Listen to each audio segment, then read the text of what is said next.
Assalamualaikum warahmatullahi wabarakatuh. Salam Om Swastiastu, Namo Buddhaya, dan salam kebajikan. Hai Sobat Trimed, kembali lagi di Trikes Trimedia Podcast. Nah, pertama-tama kenalin dulu, nama aku Zulfahri Marari dan kalian bisa panggil aku Fahri, aku dari kelas 11. Nah, tentunya pada episode kali ini kita kedatangan bintang tamu yang sangat spesial, yaitu dia adalah seorang ketua MPK masa periode tahun 2025-2026. Ada pepatah yang bilang tak kenal maka tak sayang. Jadi yuk mari kita kenal lebih dalam lagi tentang dia. Oke. Halo Sobat Rimet, kenalin aku Azura Hairini Salebo, bisa kalian panggil Azura, Zura atau Aji juga bisa. Aku sebagai Ketua MPK periode 2025-2026 di Semantik. Oke, itu tadi jadi nama panggilannya Azura ya? Iya. Oke, aku panggil Azura aja ya. Iya, bisa. Ya, bisa. Oke.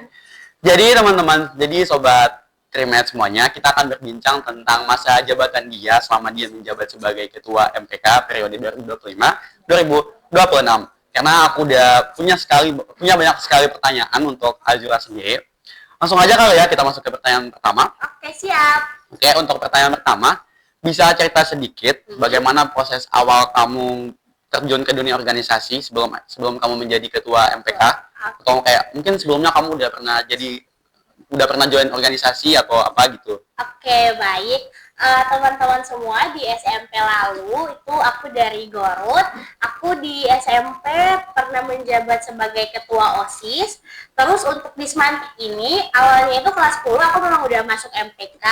Pas saat kaderisasi, aku itu sebagai anggota komisi BMPK. Kemudian di kelas 11, aku terpanggil untuk menjadi calon pasangan calon ketua dan wakil ketua MPK periode 2025-2026. Nah, kebetulan aku itu paslon 1 bersama Niki, cuman saat ini karena Niki sudah pindah ke luar kota, makanya aku sebagai wakilnya naik menjadi ketua begitu. Jadi keren banget ya Sobat Trimed, dari SMP udah jadi ketua OSIS, terus di SMA jadi ketua MPK. Wah, hebat banget. Oke, jadi itu ya. Lanjut ke pertanyaan selanjutnya. Apa hal pertama yang terlintas di pikiran kamu saat resmi dilantik sebagai ketua? Oh, awalnya belum dilantik sebagai ketua ya, wakil dulu ya? Iya, wakil dulu. Habis itu Desember kemarin aku baru aja dilantik jadi ketua karena sudah ada perubahan struktur. Rasanya dilantik itu sebenarnya kayak rada sedih karena kayak aku harus ngelepas Niki sebagai ketuaku, padahal aku apa-apa itu selalu ke Niki. Cuman karena Niki memang udah harus pindah, jadi ya udah aku harus naik. Rasa pertamanya itu kayak berat, serius. Rasanya kayak aku yang biasanya ada dikit, tiba-tiba harus aku tanggung sendiri, itu kayak berat banget. Tapi untungnya wakilku yang baru itu Fadia itu chemistry sama aku udah dapet. Jadi aku rasa kayak ya udah kalau misalnya nggak bisa lapor Niki, aku lapor Fadia aja. Tapi asal kalian tahu, aku sama Niki sampai sekarang masih komunikasi. Biar udah jauhan. Iya, jadi kayak apa-apa aku laporan Niki, aku selalu minta pendapatnya karena kayak aku masih butuh ketuaku gitu loh. Keren banget ya guys. Jadi kamu tetap komunikasi sama dia, kamu tetap konsul sama dia tentang apa aja yang udah dilakuin di MPK gitu ya. Kayak hebat sekali ya teman-teman, walaupun sudah jauh walaupun sudah dipisahkan oleh jarak, masih saja tetap berkomunikasi demi MPK, demi organisasi. Wah, keren banget ketua. Oke, aku mau nanya nih. Ya, boleh. Menurut kamu apa perbedaan terbesar antara menjadi anggota biasa dengan menjadi ketua? Karena kan tadi kamu sempat bilang kalau misal sebelumnya kamu jadi kader dulu ya, terus diangkat jadi ketua. Nah, apa sih itu? Kalau rasanya kan kelas 10 aku jadi anggota komisi B. Kalau di anggota komisi B itu kayak aku udah fokusnya di komisi B aja gitu. Aku fokusnya di ekskul. Aku tidak perlu berfokus ke lain-lain hal. Tapi ketika menjadi ketua, aku harus bisa membackup semua gitu loh. Iya, aku bisa handle semua. Aku harus bisa pastiin komisi A programnya jalan, komisi B programnya jalan, komisi C programnya jalan. Jadi kayak yang aku awasi, yang aku lihat itu harus semua gitu loh, nggak bisa cuma komisi B aja gitu. Oh, jadi intinya perbedaannya saat kamu masih jadi anggota biasa, kamu tuh fokusnya kayak komisi B aja. Tapi saat kamu udah dilantik jadi ketua, semua komisi harus bisa kamu handle gitu ya. Itu berat gak sih? Iya, sumpah itu ada berat. Tapi Bismillah. But at least kamu bisa lah ya. Ya, makasih. Kuat ya kamu. Iya. Oke, pertanyaan selanjutnya. Ada nggak program yang awalnya terasa sulit untuk kamu wujudkan, tapi akhirnya bisa berjalan dengan baik? Kayak mungkin ada program yang udah kamu canangkan, terus tiba-tiba kayak, aduh, mungkin menghadapi tantangan atau hambatan, tapi akhirnya berjalan juga dengan baik, seperti itu. Oke, kalau program yang menurut aku tantangannya paling besar itu adalah program utama MPK. Di mana program utama MPK itu ada beberapa hal yang contohnya itu kayak pelantikan ketua dan wakil ketua OSIS itu diurus MPK, terus pleno 1, pleno 2, pleno 3 MUBES. Nah, menurutku tugas utama MPK ini yang mempunyai tantangan yang besar. Kenapa? Karena kayak yang mau diurus itu bukan MPK doang, tapi semua organisasi yang ada gitu. Jadi MPK tuh menaungi semua organisasi di sekolah ini? Iya, begitu. Jadi kayak ketika mau buat Pilketos contohnya, itu harus bisa make up semua masyarakat sekolah. Tapi untungnya itu berjalan dengan lancar. Pleno 1 juga kemarin alhamdulillah udah selesai dan itu aman-aman saja gitu. Ternyata kayak ketakutan yang aku pikirkan terlalu berlebihan itu tidak akan terjadi kalau aku jalannya memang di jalan yang tepat. Dan juga kan itu dijalanin bareng-bareng kan sama anggota MPK, jadi nggak bakal terasa sulit. Iya, gitu. karena ada intiku juga. Wah, iya.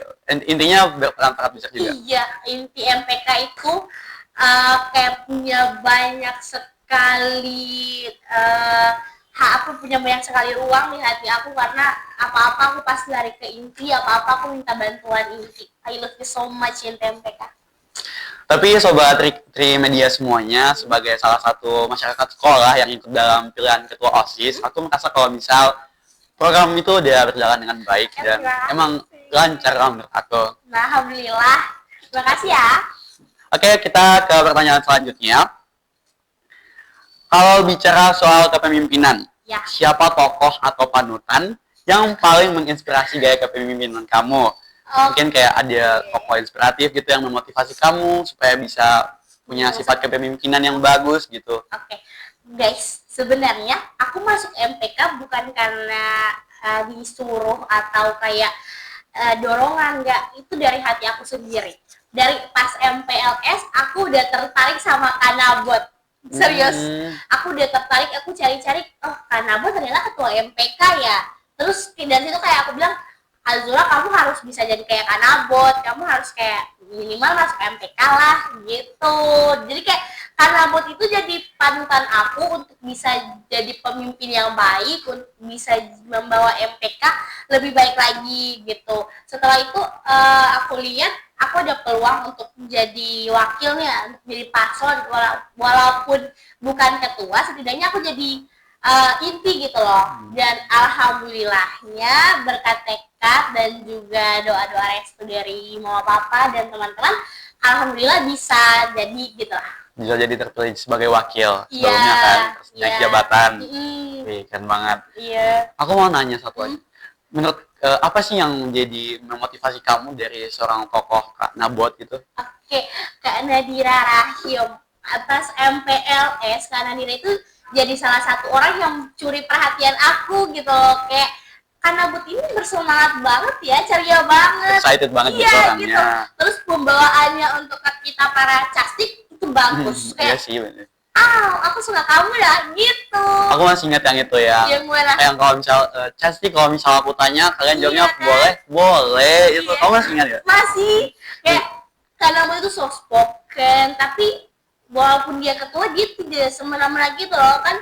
Kadang ada ketua yang kayak tegas terus marah-marah banget, tapi karena aku tidak, karena aku kayak kamu mau apa-apa ya udah ayo lari ke aku terima kamu, aku peluk kamu gitu. Jadi Kanabot itu orang yang bisa memposisikan arti kepemimpinan sama pemimpin gitu. Iya betul, jadi kayak walaupun Kanabot pemimpin, tapi dia bisa jadi rumah untuk anggotanya gitu, aku lihat-lihat. Makanya dari situ kayak Kanabot, kamu buat aku terinspirasi untuk masuk MPK dan alhamdulillah bisa jadi ketua MPK sekarang, bisa meneruskan gitu ya. Yes, doain aku ya Kanabot biar lancar MPK-nya. Kanabot, kalau misal nonton podcast kali ini ada atau mungkin bisa dibilang sebagai fans ya. Iya, aku fans berat nih. Ya Allah. Oke, kita lanjut ke pertanyaan selanjutnya. Pernah nggak kamu merasa ragu dengan keputusan yang diambil? Bagaimana cara mengatasinya? Kayak mungkin kamu ingin menggerakkan anggota kamu, tapi Iya. kayak kamu ragu gitu atau gimana? Gimana cara Pernah. kamu buat ngatasin itu? Iya, kalau untuk ragu ambil keputusan tentu pernah teman-teman, karena kayak jadi ketua aku harus bisa ambil keputusan yang terbaik dari yang baik gitu loh. Tapi untuk cara aku biar aku ambil keputusannya itu tidak semena-mena, terus bisa menaungi seluruh aspirasi dari anggotaku, itu aku bakal bahas lagi sama inti gitu loh. Jadi kayak inti bakal berunding. Ini kalau misalnya kita pilih keputusan A, kebaikan di depannya apa, keburukannya apa, kalau B apa gitu. Jadi kayak meminimalisir hal-hal yang akan terjadi di depan gitu. Jadi tidak asal aku langsung bilang keputusan itu, tapi aku harus berunding dulu dengan intiku. Jadi ini kamu pernah merasa ragu. Pernah. Namun solusi yang kamu ambil itu adalah berkomunikasi Ya. dengan anggota inti kamu. Ya, betul. Oke, menarik banget ya. Gitu. Berarti komunikasi itu adalah kunci utama. Betul, komunikasi itu adalah kunci utama dari sebuah organisasi, teman-teman. Aku mau bilang kayak untuk siapapun yang nonton ini ya, kalau misalnya kalian anak organisasi, please tolong aktif. Bukan aktif yang kayak kalian harus kerja berat, kalian harus aktif di segala event, tidak. Tapi minimal kalian komunikasi dengan aku, dengan ketua, dengan wakil atau dengan inti. Karena apa? Karena kalau misalnya kalian nggak aktif, itu yang bingung kita, guys. Kayak itu dia kenapa ya, apa dia nggak suka aku, apa dia nggak suka organisasi aku pegang gitu. Mau digimanain gitu ya. Ya. Itu nantinya kayak malah OVT gitu loh. Kayak aku yang salah apa siapa sih iya gitu. Apa sih masalah utamanya tuh apa? Iya. Makanya komunikasi gitu. Iya. Jangan tiba-tiba ngilang ya. Iya, betul. Ya tiba-tiba udah nggak aktif gitu tanpa ada komunikasi sama inti atau ketua gitu. Iya, tolong Terus jangan komunikasi ya. iya sih guys, jangan kalau misal kalian anak organisasi jangan miskom. itu adalah hal yang sangat harus kalian hindari. Betul. Oh ya, tadi kamu kan sempat bilang kalau misal kamu udah mikir nih, kalau misal kamu ambil plan A, plan A itu dampaknya ke depannya apa, Ya, terus kalau plan B apa gitu dampaknya ke depannya. Nah, berarti kalian udah punya kayak pilihan plan gitu, kayak udah ada plan A, plan B, plan C gitu, dan tinggal mau ambil yang mana nih, plan A, B, C, atau kan punya kayak plan prioritas. Iya, pertama kayak kami punya plan prioritas, cuman kan takdir atau masa depan tidak ada yang tahu kalau tiba-tiba besok terjadi apa. Makanya kayak di sisi lain ada plan yang utama, kami juga harus siapin plan-plan yang kiranya bakal mengganggu si plan utama berjalan gitu loh. Jadi kayak misalnya contoh aku mau buat panel hari Senin nih, terus hari Senin ini tiba-tiba hujan, aku harus gimana? Kan tidak mungkin aku langsung ngilang aja loh. Contohnya solusinya mungkin kami ambil ruangan yang tertutup atau pakai payung biar nggak basah. Terus contohnya misalnya surat-suratnya udah harus ada sekarang, terus printnya tidak ada, mungkin kami harus pergi ke tempat print mungkin atau cari print lain gitu. Jadi kayak sedia payung sebelum hujan. Iya. Mau sambil nyanyi aja enggak? Aduh jangan deh, jangan. Iya. Kan podcast ya. Iya, betul. Udah nyebutin lirik lah ya, apa judul lagu dia guys. Dia payung. Tapi itu sedia aku. Oh, ini sedia payung. Iya, ya udah. Kan emang terinspirasinya dari situ. Iya sih. Oke guys, lanjut. Selanjutnya itu dari sekian banyak kegiatan, mana yang menurut kamu paling berkesan selama kamu menjabat dan menurut kamu pribadi, kayak ada nggak sih kegiatan yang berkesan gitu, kayak aduh aku bangga sekali mungkin aku bisa menyelesaikan kegiatan ini atau gimana gitu. Oke. Kalau untuk kegiatan berkesan, menurut aku semua kegiatan yang dibuat oleh anggotaku MPK itu sangat-sangat berkesan di hati aku, tapi yang paling berkesan itu LDK. Kayak MPK harus bisa tolongin semua organisasi, terus bekasi materinya. Abis itu part serunya itu pas di luar, di outdoor. Apa sih? Outbound? Iya, outbound. Jadi kayak di outbound main sama-sama, terus kayak keseruannya ada, kebersamaannya ada, gotong royong juga ada, terus kayak makan bersama, tidur sama-sama, itu kan seru banget ya. Jadi kegiatan LDK kemarin tuh MPK yang harus. Iya, MPK. Lah, kalian tahu LDK itu termasuk di program utama MPK gitu. Jadi alhamdulillah LDK kemarin jalan lancar, tapi itu masih di bawah naungannya Niki. Jadi kayak ini berkat Niki gitu. Makasih ke Niki udah buat eh, LDK-nya lagi lancar gitu. Tapi ada juga Ajura sebagai Iya. wakilnya lah ya gitu. Ada. Oke, jadi LDK ya. Iya, LDK. Oke, selanjutnya kita lanjut nih ke pertanyaan Oke. selanjutnya. Oke, jadi pertanyaan selanjutnya, bagaimana cara kamu menjaga komunikasi yang sehat dengan sesama anggota kamu? Gitu. Oke. Mungkin kayak kalian sedang berkomunikasi nih, Heeh. terus kan komunikasinya harus sehat gitu kan. Mungkin apalagi kan yang namanya organisasi pasti ada perbedaan pendapat gitu Iya, kan ya. betul. Kalau kalian tahu komunikasi itu jadi hal yang kayak jadi kunci organisasi gitu loh. Jadi kayak pembahasan tentang komunikasi itu kayaknya bakal panjang. Tapi bagaimana cara aku menjaga komunikasi dengan anggota-anggotaku itu kayak kami MPK ada grup inti, terus ada grup per komisi. Jadi kalau misalnya adik-adik anggota komisi mau bilang sesuatu itu bisa lewat ketua komisinya. Nah, nanti ketua komisi yang laporan ke aku. Tapi aku juga buka diri kalau misalnya anggota lain kayak ada nih yang kayak nggak seret gitu. Ya. Itu bisa laporan ke aku aja. Jadi jangan diselesain sendiri, kita selesain rame-rame gitu loh. Jadi contohnya kayak kalau misal ada konflik nih antara anggota komisi sama ketua komisi ya, sama anggota komisi sama ketua komisinya. Kalau misal mereka berselisih itu kan nggak mungkin kan mau ketua komisinya kayak ketua tolong ini ke ketua MPK-nya aku gini sama kamu kan nggak mungkin gitu kan. Jadi bisa langsung kamu juga kamu open gitu. Iya, bisa. Jadi kayak kadang ada yang malu itu bisa ke aku aja gitu lah. Jadi kamu open gitu. Iya. Welcome banget sama anggotanya. Wah, keren banget nih ketua MPK. Oke, kita lanjut ke pertanyaan selanjutnya. Ya. Kalau ada satu kata yang bisa menggambarkan perjalanan kamu sebagai ketua, itu kata apa dan mengapa? Satu kata aja. Satu kata aja. Itu katanya keren. Kenapa? Kamu menganggap kamu keren atau gimana? Enggak, aku bilang keren bukan ke akunya, tapi ke MPK-nya gitu. Kayak ternyata jadi aku pas jadi bagian jadi MPK, oh MPK itu organisasinya keren ya. Soalnya kalau misalnya orang luar lihat atau orang lain di luar MPK lihat, mereka pasti bakal mikir MPK ini nggak aktif ya, atau kayak OSIS kayaknya lebih aktif atau organisasi lain lebih aktif dari MPK. Padahal kalian tahu guys, MPK itu emang aku akuin MPK itu tidak sibuk, tapi sekalinya sibuk itu bakal sibuk banget, bisa sampai kayak pagi tembus pagi bisa, itu kayak sibuk banget. Jadi satu kata yang aku bilang itu keren karena MPK bisa setangguh itu, MPK bisa sekuat itu buat urus semuanya sendiri gitu loh. Gitu. Nih buat anak-anak MPK yang lagi nonton, kalian keren juga guys. Kalian keren guys. Berarti kalau misal sekalinya ada kegiatan, nggak pulang. Bercanda. Bukan nggak pulang, paling pulang malam, dan itu bisa berhari-hari. Larut gitu pulangnya. Jadi walaupun emang sering nggak ada kegiatan yang gimana-gimana banget gitu ya, sekalinya kegiatan mereka tetap mengusahakan dengan sangat semaksimal mungkin. Betul.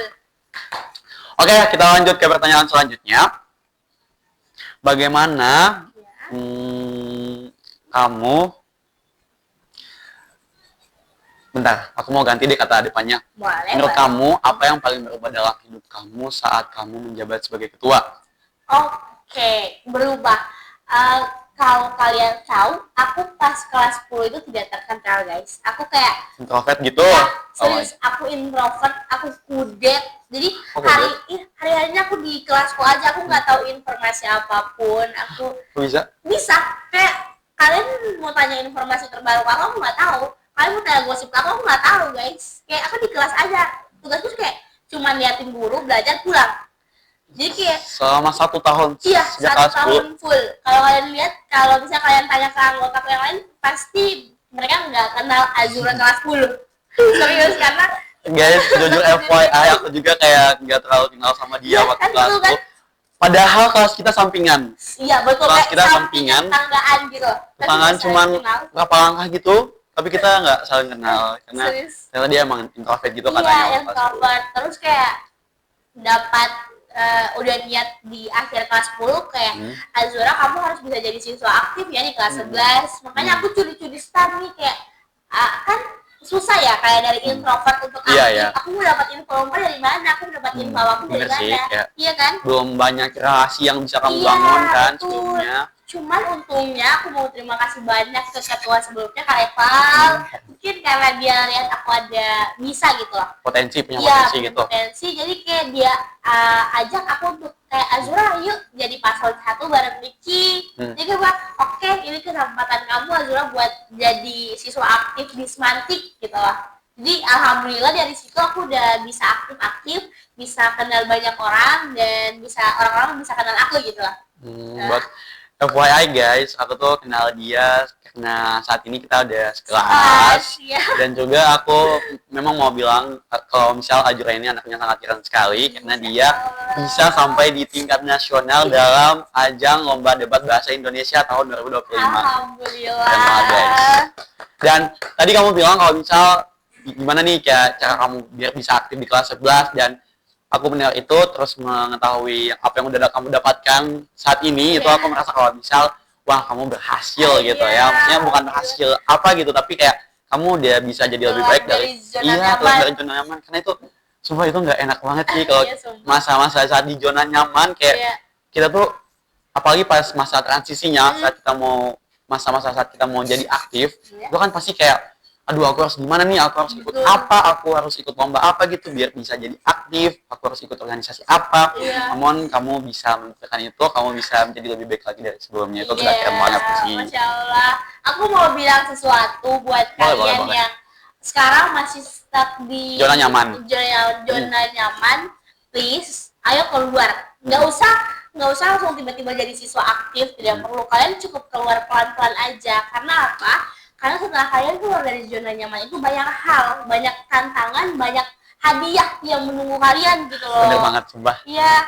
Terus untuk misalnya aku ada beberapa kata, satu kalimat gitu aku ambil dari lagu tapi aku lupa lagunya apa. Katanya itu kayak gini, kalau kamu hilang arah, kamu buka lagi bukumu, kamu pasti tahu urutan nomor 1. Wih, keren banget ya guys. Itu dari lagu loh guys, itu dari lirik lagu, cuman aku lupa lagunya apa, cuman liriknya kurang lebih gitu lah. Terus aku bilang, oke, kayaknya ini lagu bakal relate sama orang-orang yang lagi stuck di zona nyaman. Ya, berjuang untuk keluar dari zona nyaman gitu loh. Kalian kalau misalnya lagi ragu sekarang, lagi kayak, Kak, aku bingung harus ngapain, aku nggak mau stuck di zona nyaman, aku mau keluar tapi aku bingung. Kalian kenalin diri kalian lagi deh guys. Kalian baca lagi niat awalnya itu mau gimana gitu. Dan juga tentunya kalian harus kalian harus apa sih namanya kayak kalian harus fokusin itu ke passion kalian. Jangan paksa yang kalau misal itu memang bukan passion kalian guys. Karena itu bakal berat bagi kaliannya juga gitu kayak mungkin kalian lihat teman kalian bisa juara olimpiade matematika gitu keren banget gitu. Terus kalian kayak berusaha juga buat juara di olimpiade matematika itu kalian nggak perlu kayak gitu guys. Kalian tinggal cari passion kalian aja gitu. Jadi nggak usah terfokus sama orang lain. Apalagi kalau misal kalian merasa tertinggal gitu ya. Kita tuh nggak perlu merasa tertinggal sama orang lain gitu. Walaupun mungkin kita melihat teman-teman kita yang lain sudah pada keren banget, tapi nggak ada yang namanya kata terlambat guys. Jadi kita bisa mulai dari saat itu juga. Tinggal gimana cara kita buat bisa keluar dari zona nyaman itu. Tambahan boleh nggak? Boleh banget. Iya, kalian tuh jangan maksain kayak aku harus jadi dia. Kalian kayak manusia itu setiap pribadi itu punya keunikannya masing-masing. Jangan cuman karena kalian lihat dia keren, kalian mau jadi dia. Padahal pintu lain udah dibuka untuk jadi kalian aktor utamanya gitu loh. Karena guys, ketika kami atau saya atau kalian mau jadi sesuatu, mau gabung sesuatu, tapi sesuatu itu tidak cocok dengan diri kalian tidak sendiri. Tidak kalian nggak punya basic lah di situ. Itu bakal susah. Mending kalian cari passion apapun yang bisa kalian kejar untuk sama kayak mereka, daripada kalian gabung di passion mereka tapi kalian sakit. Karena kayak untuk keluar dari zona nyaman itu yang jadi tujuannya itu bukan haus validasi, tapi bagaimana diri kita itu bisa lebih baik dari kita yang kemarin Ya, gitu bener banget. loh. Gila, Jadi gila. cukup fokus ke dirimu sendiri aja, nggak usah lihat orang lain, karena takdir dan jalan orang lain itu beda dengan jalannya kamu Iya. gitu loh. Bener, jadi kita tetap harus fokus ke diri Iya. kita sendiri. Kita nggak perlu jadi orang lain ya Iya, gitu. nggak perlu Karena- iri gitu. Ya, jadi kalian juga harus menetapkan prinsip aku adalah aku gitu. Jadi Iya. nggak usah gitu lihat orang lain. Hmm, Karena seperti kata yang udah dia bilang tadi, setiap orang itu punya jalannya masing-masing Iya, ya, betul, punya betul. pintunya masing-masing. Gitu. Iya. Jadi kalau mungkin pintu kalian belum terbuka, kalian harus coba lagi gitu. Karena masih banyak sekali kesempatan yang bisa kalian ambil, guys. Ya. Dan ingatin tanamkan baik-baik kalau misalnya tidak ada yang namanya kata terlambat. betul, Mau- nggak ada kata terlambat. Mau ini misalnya ya ini udah 2030, kalian baru mau aktif boleh. Ya, it's okay. Nggak ada yang namanya kata Iya, terlambat. sama masih Tuhan bukakan jalan, masih dapat restu orang tua, kataku gas. Gas sih. Wait, Jurah, kayaknya kita kayak terlalu Iya, menasihati. ini biar kalian sadar aja Iya, ya iya, teman-teman. Kayak jangan lihat orang lain yang udah keren, tapi fokus ke diri kamu sendiri. Karena rezeki setiap orang itu Beda-beda. tidak bakal ketukar gitu Iya, loh. udah ditakar. Iya, Kalau udah sudah ditakar. tertakar tidak akan tertukar. Ya. Jadi Oke. guys, sebenarnya kita bukan mau kita buat nggak mau bukan nasehatin, iya bukan nggak mau cuman- so bijak gitu, karena sebenarnya kita berdua juga pernah ada di zona nyaman Iya. dan pernah ada di masa dimana kita untuk dari zona nyaman tersebut. Jadi kita kayak ngerasain kalau itu emang berat banget dan Iya. kita cuma mau ngasih sedikit tips untuk kalian mungkin yang sekarang lagi stuck di zona nyaman Iya, kayak gitu. betul. Oke, Jura, mungkin kita lanjut Oke, lagi aja ya ke pertanyaan bisa, selanjutnya. Kalau nanti pengen nonton bosan lihat kita kayak aduh dia ini kayaknya kena Bukan- banget ya di hatiku kayak kayaknya dia ini maksud aku dia ini baca buku harian gak sih? Oke, kita lanjut aja ke pertanyaan selanjutnya.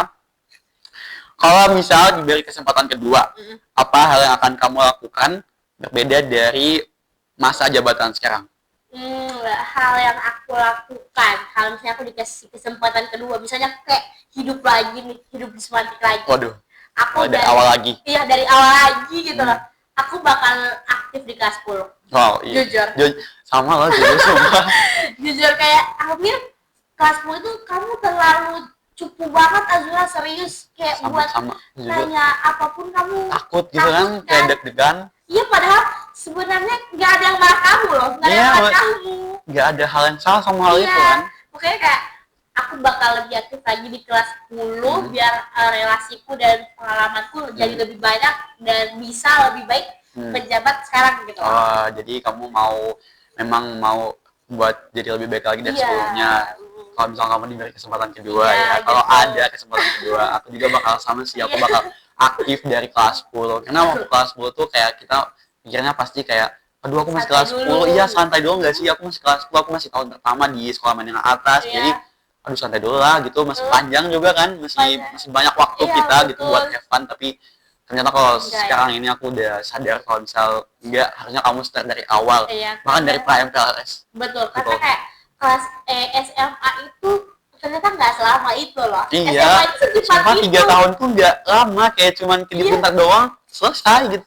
Kayak jiwaku ini masih stuck di kelas 10 jujur, kayak aku masih rindu teman-teman kelas 10, tiba-tiba sekarang udah mau naik kelas 12. Doain ya guys, bisa dapat nilai terbaik bersama Fahri. Amin, amin. Amin. Allah bersama anak kelas 12. Oke. Oke. Jadi itu ya guys jawaban dia. Selanjutnya mungkin kita lanjut ke pertanyaan selanjutnya. Hah? Mungkin ini pertanyaan terakhir sih Jura. Jadi Oke. sebentar lagi kita akan Last berpisah. question, Iya, ya. last question. Mungkin kita sebentar lagi akan berpisah dengan penonton. Ya, sayang banget. Tapi nggak apa-apa, semoga kita bisa ketemu lagi ya. Oke. Oke, pertanyaan terakhir nih. Hmm. Apa pesan khusus yang ingin kamu sampaikan untuk ketua MPK berikutnya Oke. agar bisa melanjutkan tongkat estafet sebaik mungkin? Oke. Kayak mungkin kamu pengen nasihatin apa gitu ke calon penerus kamu? Aduh, Untuk kamu yang bakal nantinya tahun depan bukan tahun depan, tahun ini ini malah. tahun-tahun ini. Tahun ini bakal gantiin aku sebagai ketua MPK. Tolong banget, please banget. MPK tolong dikasih aktif lagi, maksudnya Lebih aktif baik, lagi. lebih baik dari periodeku mungkin. Terus tolong lebih aware lagi dengan anggota-anggota kalian yang bukan di bawah anggota-anggota yang kayak anggota komisi, biar kamu tuh bisa tahu dia itu kenapa gitu loh. Terus tolong komunikasinya, please, kamu harus bisa komunikasi dengan seluruh ketua-ketua organisasi biar nantinya kamu nggak susah gitu loh. Terus aku mau bilang, kamu yang semangat ya karena pegang MPK, kayak MPK jadi satu organisasi yang tinggi, jabatannya cukup tinggi nanti. Jadi aku harap jangan menye-menye, jangan kamu anggap sepele karena mungkin MPK terlihat tidak aktif. Tolong jaga baik-baik MPK, jaga baik-baik harapan kami dari sebelum jadi Demis gitu. Kayak sedih ya guys. Kayak sedih kayak perpisahan akhir gitu loh. Tolong banget nih, jaga banget MPK. Kalau semisal nanti kamu perlu bantuan, aku akan selalu ada untuk kalian MPK. Dia kayak gitu karena dia emang sayang banget kayaknya. Iya serius sayang banget sama MPK. MPK itu udah bisa jadi rumah kedua bagi kamu ya. Iya betul, MPK itu kayak, kan aku di sini anak rantau ya guys. Aku dari jauh ya, dari Garut. Jadi kayak ketika aku dapat feel atau rasa keluarga di suatu organisasi itu kayak aku sayang banget. Aku sayang banget MPK, tolong terus mengudara ya, terus mengudara gitu. Walaupun mungkin programnya nggak sewah apa gitu ya, walaupun mungkin nggak terlalu dicap aktif sama orang-orang yang yang cuma memandang sebelah mata gitu, padahal MPK itu dibalik semua itu, MPK itu sangat keren sekali, dibalik semua itu sangat keren sekali. Jadi jangan berkecil hati hanya karena omongan orang lain, karena yang orang lain lihat itu belum tentu yang kalian rasain gitu. Dan juga jangan FOMO sih kayaknya ya juga ya. Serius, jangan FOMO. Cuman ikut-ikutan gitu, atau bahkan cuma mau numpang nama aja. Iya betul. Jangan ya guys. Jangan jadi kayak menghambat di suatu organisasi, karena kasihan, karena anggota lain yang kayak udah excited banget, udah mau banget ikut organisasi, malah terhalang gara-gara kalian FOMO, kalian tidak aktif. Kayak aku FOMO, aku mau numpang nama. Iya, itu jangan sangat memberatkan sih bagi yang lain, teman-teman. Jadi kalau sebisa mungkin kalian berkontribusi yang sangat banyak, atau maksudnya tidak sangat banyak juga sih, kalian bisa berkontribusi gitulah sesuai dengan passion kalian masing-masing. Iya, betul. Jadi intinya kamu mau nyampain ke calon-calon MPK selanjutnya. Ya, tolong jaga baik-baik ya harapanku ini. Ini sedih banget ya guys, kayak udah mau salam perpisahan dari ketua periode 2025-2026. Tidak akan terasa, dikit lagi mungkin bakal Demis gitu. Dikit lagi kita bakal lepas jabatan ya? Iya, insya Allah. Jadi kalian siap-siap guys untuk menyongsong tongkat dari MPK ini. Oke, Sobat Trimedia, kita udah berbincang-bincang dengan Azurah nih, tadi udah berapa menit ya kita ngomong? Kayaknya udah lama ya. Kita udah bahas perjalanan dia. Iya, dari awal. Dia juga udah tadi kasih kalimat-kalimat motivasi gitu, terus dia juga tadi sempat bahas tentang lagu yang bisa motivasi dia. Terus dia juga tadi udah berpesan kepada kalian calon-calon penerus MPK selanjutnya. Aku harap di episode kali ini meninggalkan makna yang sangat berkesan bagi kalian, terutama tadi dia udah kasih pesan yang sangat mendalam banget tentang saat kamu stuck di zona nyaman dan bagaimana kamu melewati masa transisi itu. Jadi mungkin akhir kata aja ya. Mohon maaf kalau misal ada salah kata dari kami berdua. Kami mengucapkan terima kasih sudah mau menonton episode kali ini. Assalamualaikum warahmatullahi wabarakatuh.